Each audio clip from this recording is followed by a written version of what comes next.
Նախ պարոն Թեբանյան, ինչու որոշեցիք ընտրություններին միանալ առաջարկ Հայաստան ծրագրին, ինչու Մայր Հայաստանը չորոշեց առանձին չմասնակցել։ Որովհետև մենք մշտապես կողմնակից ենք եղել քաղաքական դաշտում լայն համախմբմանը եւ կարծում ենք, որ այս ընտրությունների ժամանակ լայն համախմբման միջոցով հնարավոր է լինելու փոխել այս իշխանությունը։ Դրա համար էլ ինքներս մեր օրինակով ցույց տվեցինք, որ ամբիցիաները, հատվածական շահերը մի կողմ ենք դնում եւ մասնակցում ենք մեկ ընդհանուր տրամաբանությամբ, մեկ ընդհանուր ծրագրով եւ բոլորիս նպատակն է միասնական ջանքերով փոփոխությունների հասնելը։ Ինչու՞մ են մոտեցումներ, որ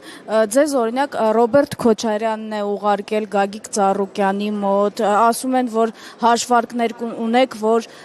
Գյումրու սցենարը կրկնվի։ Մայր Հայաստանը ինքնուրույն եւ ինքնաբավ ուժ է։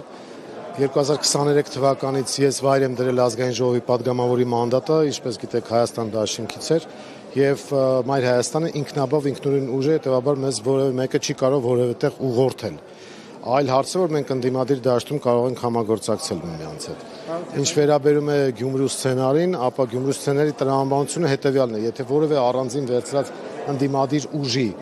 չի հաջողվում 50 եւ ավելի տոկոս վերցնել, տրամաբանական է դառնում, որ պետք է կոալիցիա ձևավորվի եւ իշխանազրկվի քաղաքացիական պայմանագիրը, բայց խորհրդարանական ընտրությունների տրամաբանության շրջանակներում Գյումրի երկուսը բառացիորեն չի կրկնվի այն առումով, որ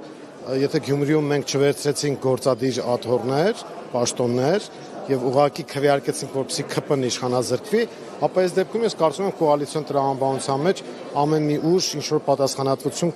կվերցնի ոլորտային, այդ առումով ինքը կտարբերվի, բայց Գյումրի երկուսը դա նշանակում է միասնական ջանքերով քաղաքացիական պայմանագրին զրկել իշխանությունից եւ ձևավորել նոր իշխանություն։ Կանգում են ընդ որում բավականին սուր, ասում են ծոծրակները կտեսնեք, Գյումրի երկուս չեք տեսնի։ Շունը հաչում է, քարավանը գնում է։ Բայց Գյումրի սցենարը որոշակի առումով իր մեջ նաև չի վախեր չի պարունակում, ի վերջո տեսան Գյումրի քաղաքապետին կալանավորեցին։ Բայց այստեղ էական տարբերություն կա խորհրդարանական ընտրություններով արդեն կենտրոնական իշխանություն է ձևավորվում եւ իշխանական ապօրինությունները արդեն տեղի չեն ունենա այդ դեպքում։ Երևանում էլ, եթե մենք այդ համամասնությունը ունենայինք համապետական մասշտաբում, Երևանի արդյունքները եթե համապետական լինեն, որևէ մեկը չէր ծախվի։ Այսինքն, քանի որ կենտրոնական համապետական իշխանության հարց չի լուծվում, այդ դեպքում տարբեր գործողություններ արվում են նույն ԿՊ-ն գնում է ապօրինությունների, ասենք Վանաձորում, Ալավերդիում եւ մյուս տեղերում։ Իսկ այստեղ ինքը արդեն իշխանազրկվելու է, այդ ապօրինությունները չի կարող թույլ տալ։ Իրենք ասում են, որ մի քանի բլոկով եք ուզում գնալ, բայց այդ մի քանի բլոկը ըստ էության նույն բլոկն է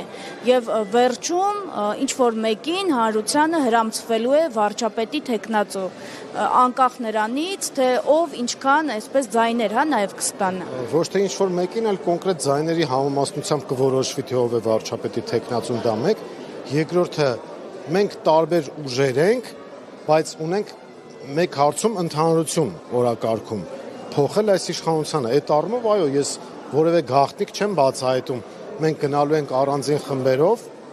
բայց միասնական ենք իշխանափոխության հարցում։ Այդտեղ որևէ մյուսները այդ առումով ունեն մյուսների հետ համաձայնություն, որ օրինակ ենթադրենք նույն Սամվել Կարապետյանի թիմը պատրաստ է քվեարկել ձեր վարչապետի տեխնացուի օգտին, ի վերջո Արտուր Վանեցյանն է հայտարարել ընտրություններին մասնակցելու մասին, Ռոբերտ Քոչարյանն ասում է, որ ամենալավը ինքը կարողանա այս երկիրը ստեղծված իրավիճակից դուրս հանել, այլ ուժեր եւս ունենալու են մասնակցություն։ Դուք ունեք լիակատար աջակցությունը մյուսների, այսինքն որ այդպես լինի։ Տեսեք, նախ ով է լինելու իշխանություն, ում վարչապետի տեխնացությամբ եւ այլն, դա կորոշի ժողովուրդը։ Առանձին ասել, որ հիմա արդեն քննարկում ենք, թե ում օգտին ենք քվեարկելու, չկա այդպիսի բան եւ տրամաբանական էլ չի, որովհետեւ ձայների համամասնությունն է որոշելու, բայց առանց այսպես տետ-ա-տետ խոսակցության էլ, չնայած դրանք եկան, բոլորը հրապարակային հայտարարում են, որ իրենք քաղաքացիական պայմանագրի դեմ են։ Այլ բան է, երբ որ դուք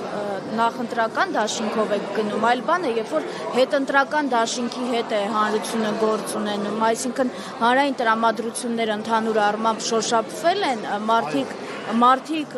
օրինակ կարողանան հանդուրժել են իրավիճակը, որ ի վերջո օրինակ եկել են ձեզ են ձայն տվել, մյուսին են ձայն տվել, բայց հետո դուք միանում եք եւ լրիվ այլ վարչապետի տեխնացուի անուն է հնչում։ Այսինքն այստեղ շատ կարեւոր է, որ հետընտրական զարգացումների մասին է խոսքը։ Ինչ անելու ենք, որ մենք ստանձնենք իշխանության պատասխանատվության ղեկը, բայց իրական որոշողը լինելու է ժողովուրդը նայած ու ինչքան ձայն կտա ինչ համամասնությամբ։ Իսկ ինչ վերաբերում է հետընտրականին, ապա ես համոզված եմ, որ ընդդիմադիր դաշտում որևէ տարակարծություն չի լինի ՔՊ-ին իշխանությունից հեռացնելու հարցում։